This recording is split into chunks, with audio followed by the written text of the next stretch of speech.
This is the Speedo gear.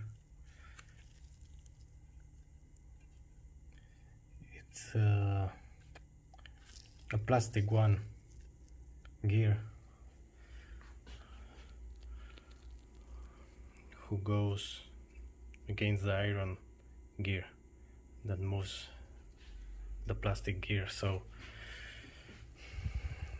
this one,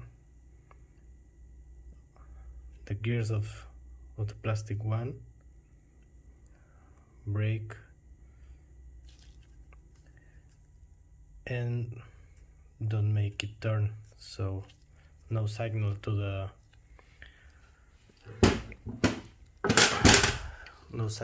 speedo sensor. So it makes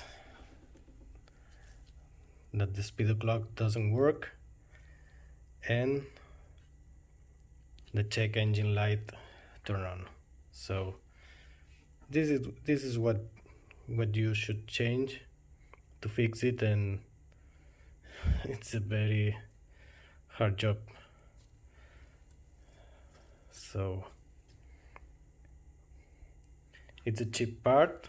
It's a very cheap part, cost about $20, but you need to take out the gearbox, open the gearbox to access to the gear. So that's all.